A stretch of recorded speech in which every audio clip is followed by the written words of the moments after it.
children. Hope all of you are staying home safe. How many of you would like to go to other countries, continents and visit new places? See interesting things about that continent. Do you remember in our first lesson, we read about the 7 continents and the 5 oceans. Yes? So 7 continents, how many interesting places. How do you know where one continent is? Where is the location of that continent on this earth, big earth? It is through some imaginary lines. And those imaginary lines are the latitudes and longitudes. So, today's lesson, the second lesson of your social, we are having latitudes and longitudes. Here, I drew some latitudes. These are how the longitudes are. Latitudes are the lines that lie parallel to the equator. Okay, they run parallel to the equator. Then what is the longitudes? What are these? Here, they run from the North Pole to the South Pole on either sides. Do you think these lines are there naturally on the earth? No.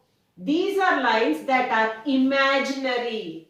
We imagine these lines are there, and according to those lines, we locate a continent, the ocean, from which line to which line. Like this, these latitudes and longitudes help us to locate a place. So what is the main important point over here?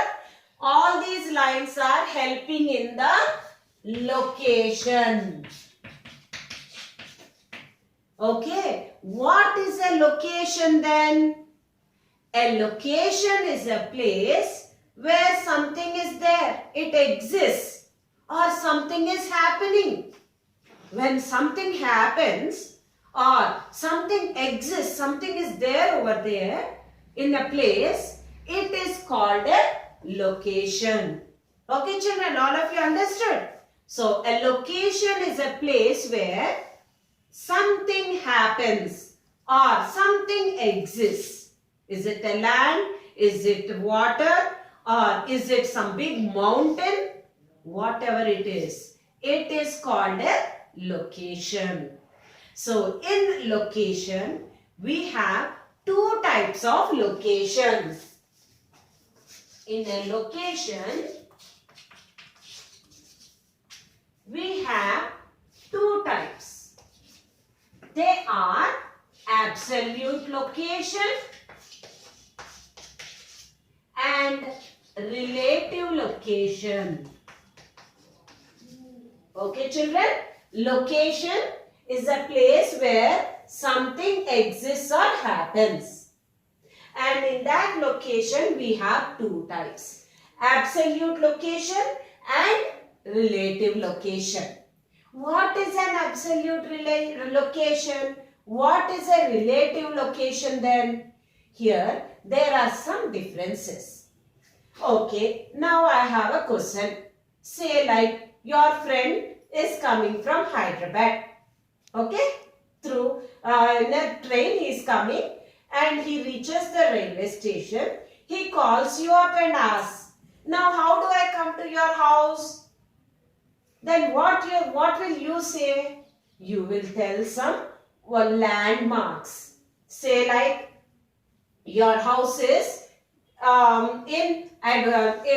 near Warangal Public School. Okay. So how will you tell the location? Then you will tell your friend, okay friend, you come to Adalat or High Court. From there you turn towards your right. Come 100 to 150 feet. There you will see Warangal Public School. And my house is in front of Warangal Public School. So now what type of location you are telling? You are telling a relative location. How is this a relative location? Means you are telling in relation to something else. Here you are taking Adalat as a relation, one relative, and you are taking our Warangal Public School as another landmark. So here you are using two landmarks to tell the friend about your location, your house, where it is located. Such a location is called a relative location. Then what is an absolute location? When you give a direct address, this house number, street name, when you give like this, it is called an absolute location. Okay children, just understood this? Now I will tell you some more points about relative location separately and about absolute location separately. Now I will tell you some separate points so that you will still understand what is a relative location and what is an absolute location. If you want to locate any place, we use two types of location, relative location and absolute location. Now, what is relative location? When the position of a place is described in relation to other places. As I told you, you might tell your friend, where is your house? Means you will tell, my house is in front of Warangal Public School. There, the relative places, the relation you are showing is Warangal Public School. What is the place you are telling? Your house. So, you are specifying your house is near Warangal Public School. Okay, like this. Or else say, another example. Another girl will say, my house is behind Spencer's. There, again, they are telling about their house and in relation to Spencer's here. So, what is a relative location is when the position of a place is described in relation to other places. It is called a relative location. Then, here in relative location, what do we use? We use landmarks and directions. What are landmarks means? Some very famous places or spots. Say like now, just what was the landmark you used? Warangal Public School, because it is famous and everyone knows it. It is called a landmark. Okay, I told you another girl said her house is behind Spencer's. There again the landmark is Spencer's. Not only landmarks, you can also use directions. You can say like, okay, come to Warangal Public School. From there, turn into the left. Turn towards your left. There will be one street. And there, right side, third house. Are you not using directions left and right? So, like that also you can use. When we use landmarks and directions and in comparing with other places, it is called a relative location. Okay? Now, absolute location. When we tell the exact address, house number, street, I just told you. When we tell like that, exactly position, it is called an absolute location. So, when the exact position of a place is given, so the exact position, this house number, this place, this street, when you give like that, about where a place is located on the surface of the earth. So, on this earth, in a particular city, particular street, door number and all, when you give exactly, it is called the absolute location. So, when the exact position of a place is given about where a place is located on the surface of the earth, it is called an absolute location. So what does it tell? It is the description of a place independent of any other place. Means it is not in relation to any place. It is independent. This house number, this street. So we do not compare with any other place, or we do not relate it with any other place. We are not telling near this, left of this, like in relative location. We will give the absolute or exact position. So all of you understood about relative location and absolute location? Now children, I would like to tell you about the globe. Why do we need to know about this globe is to find out the absolute location of a place. Okay, so this is the globe. What is a globe? A globe is a small true model of the earth. Exactly, the true model. Our earth is also exactly like this. So they make a small model of it for us to learn about the globe, the earth and all. Make our learning easy. So this is the globe. If you see, to rotate, we have a metal fixed over here in the center. It is called the axle. Okay, the globe has an axle, the center, for it to rotate like this. In the exact same manner, if you see the earth,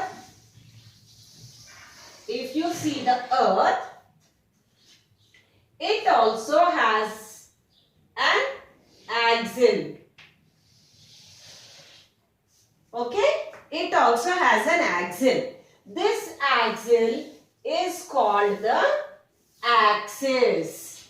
What is it called? It is called the axis. Why does it have that axis? It is an imaginary line again. The rotation, to know about the rotation of the earth, it also has that axis. Okay, now we have one center line. See here children, all lines are imaginary. The earth doesn't have any lines. It is for our easy learning that we have all these lines drawn. In the center of the earth, we have a line which is called the equator. What is the importance of this equator is, it divides the earth into two equal halves. See here, the upper half and the lower one. This is the northern half, this is the southern half. We cannot call it half. So what do? We call this the hemisphere.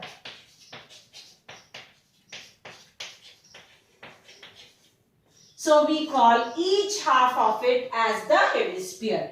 Because this part is in the north, it is called the northern hemisphere.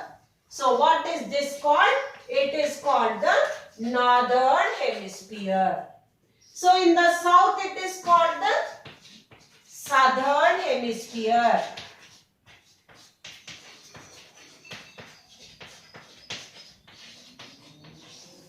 So the equator, the center line which is there, it is also called the 0 degree latitude. 0 degree latitude it is called. Okay, this equator divides the earth into two equal halves. Each half is called the hemisphere. Because this is in the north, it is called the northern hemisphere. Because here it is towards the south, it is called the southern hemisphere. Now see on the globe, top one point is there and down one point is there. This top point, here you can see it, the top point, this is the pole, north pole. Because this is towards the north, it is called the north pole. Down here, this point, this is called the south pole. So we can say that here, this is the north pole, and down here, this part is called the South Pole. So all of you understood about this? The axis which is there, it actually here. Okay. Near the axis, we have the North Pole and the South Pole here. So, axis, the top point is called the North Pole, which is this, and down here near the axis, the down point, this one is called the South Pole. So, on the globe, we have the axis. Earth also has this axis, and the top point is called the North Pole. The down point, the below point is called the South Pole. Center, here the center line, this line is called the equator. It is dividing the earth into two halves. This is one half, this is one half. This is the northern hemisphere, this is the southern hemisphere. Other than this, there are also so many lines. Lines like this, and we also have lines like this. The lines that are parallel to the equator are called the latitudes. The lines that pass from the North Pole to the South Pole, like this, all sides, they are called the longitudes. So children, all of you understood about the globe? The earth, the globe is a true model of the earth. It has an axis to rotate. Okay? And the top point is called, near the axis, top point is called the North Pole. The axis, down point or the lower point is called the South Pole. We have an equator here, the center line, this one. And we also have lines running parallel to the equator.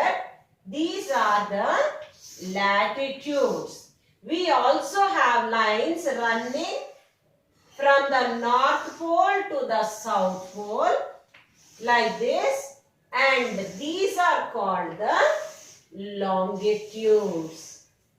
Okay children, all of you understood about the earth, the globe, the latitudes and the longitudes. Why I am telling so particularly about the latitudes and the longitudes is, they give the absolute location of a place. If we want to know the absolute exact position of a place, we need to know about the latitudes and longitudes, because they will help in location. Say like you want to know where is India. Here, this is India. Okay, now because you have all located, you can know. If not, you have to know from which latitude, which longitude in between it is there. That is called the absolute location. Okay children, now I will give you some exercises that you can do, and with that you also have to read your textbook so that you will exactly understand and you can answer some of the questions that I can give. As an assignment, I will give you some work to do as assignment which will really be very interesting. Then after finishing all this, when I correct your books, I will surely see that everyone has done it good. Then all of you will get claps in the class. Okay? Thank you children.